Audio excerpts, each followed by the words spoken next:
ও সময় আমাদের কর্তব্যরত চিকিৎসকরা ওখানে 4 জন আমাদের মিড লেভেল চিকিৎসক এবং 2 জন ইন্টার্ন চিকিৎসক কর্মরত ছিল ও সময়। তো সে সময় আমাদের ওখানে এমার্জেন্সি ওটিতে আমরা সবসময় প্রায়োরিটি বেসিসে আমাদের ওটি করা হয়। যেসব পেশেন্ট ভালনারেবল বেশি, যাদের ডেথের চান্স আছে, তাদেরকে আমরা সবসময় প্রায়োরিটি দেই।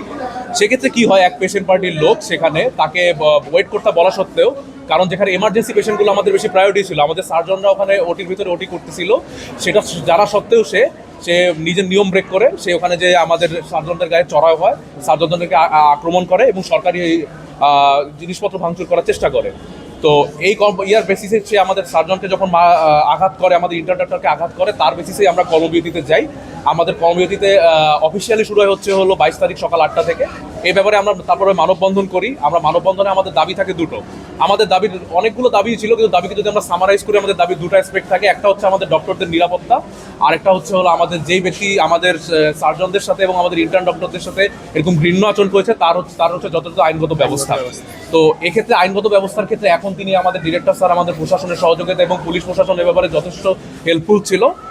তাকে আমরা আইনের হাতে হস্তান্তর করেছি এবং তার বিচার আইনের মাধ্যমেই হবে। আইন যে ডিসিশন নেবে সেটাই আমাদের ডিসিশন হবে। আর আমাদের দ্বিতীয় যে ব্যাপারটা ছিল সেটা হচ্ছে আমাদের নিরাপত্তা।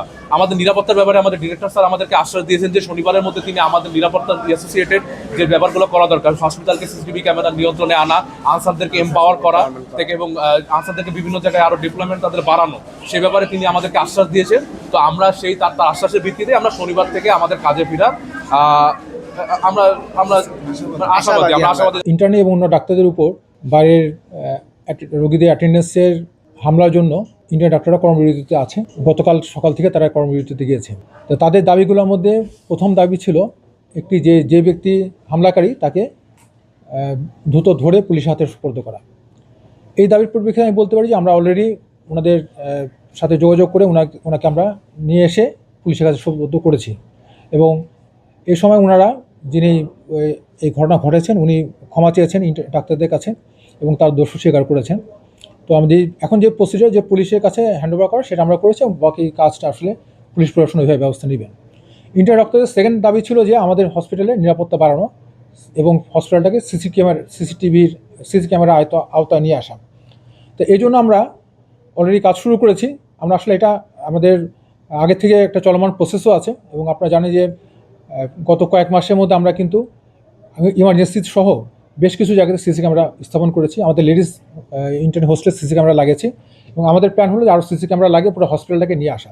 তো যেহেতু ইন্টার্নের দাবি যে খুব তাড়াতাড়ি বিশেষ কিছু জায়গা ওটি কমপ্লেক্স এবং কিছু ওয়ার্ডগুলোতে যাতে সিসি ক্যামেরা আমরা কাজ এখনই শুরু করি এবং তা না হলে তারা কাজে যোগদান করবে না। তা আমরা সিসি ক্যামেরার কাজ আমরা এখন থেকে শুরু করতে যাচ্ছি এবং আমি আশা করি যে শনিবারের মধ্যে দৃশ্যমান আমরা কাজ দেখাতে পারবো যে ক্যামেরা কাজ হচ্ছে।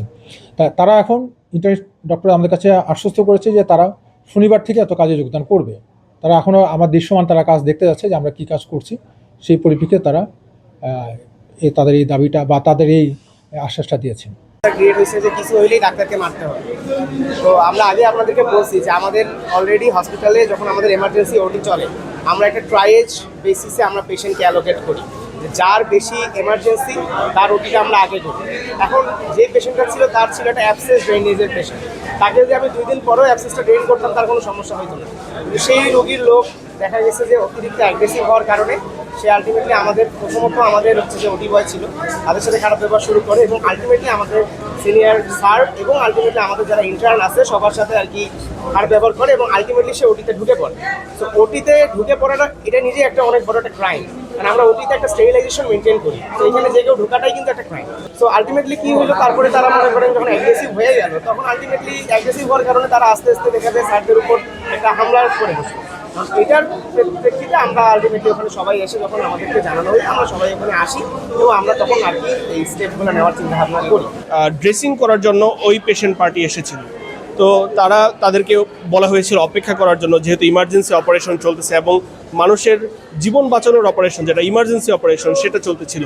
তো সন্ধ্যা 7টা থেকে 10টা 10:30 পর্যন্ত অপারেশন চলতেছিল এবং এই পেশেন্ট এত দেরি কেন হচ্ছে তাদের ট্রিটমেন্ট করার ক্ষেত্রে বা ড্রেসিং করার ক্ষেত্রে, এইটার জন্য তারা খুব বেশি ওরিড অ্যাবাউট দ্যাটস ওয়াই তারা হচ্ছে সন্ধ্যা ওই 10:30টার দিকে, রাত 10:30টার দিকে তারা হচ্ছে খুব হট্টগোল পাকায় ফেলে এবং এক পর্যায়ে তারা ওটির ভিতরে ঢুকে যায়।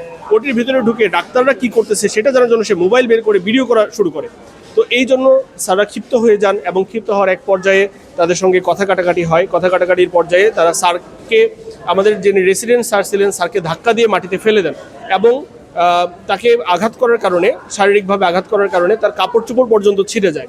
এবং পরবর্তীতে এই অবস্থায় চলা অবস্থায় স্যাররা অপারেশন থিয়েটারে অপারেশন বাদ দিয়ে তারা বাইরে বের হয়ে আছেন। এবং এই অবস্থা দেখে তাদের সঙ্গে যখন কথা কাটাকাটি হয়, আমাদের স্যার এবং ইন্টার্ন, আমাদের যে ভাই ছিলেন ইন্টার্ন ডক্টর, তো তাকেও মানে এইভাবে ফিজিক্যাল অ্যাসল্টের মধ্যে পড়তে হয়। তো সব মিলিয়ে হচ্ছে অবস্থা এতটাই বেগতিক ছিল যে সেখানে আর অপারেশন চালানো সম্ভব ছিল না। তো এই ঘটনা মানে আমাদের অন্যান্য যারা বন্ধু ছিলেন বা আশেপাশে যারা ছিলেন, তারা সবাই আসার সাথে সাথে ওই রুগীর যে লোকগুলো ছিল যারা এই ফিজিক্যাল অ্যাসল্টের কাজ করছে, তারা ভয় পেয়ে তারা পালায়া যায়।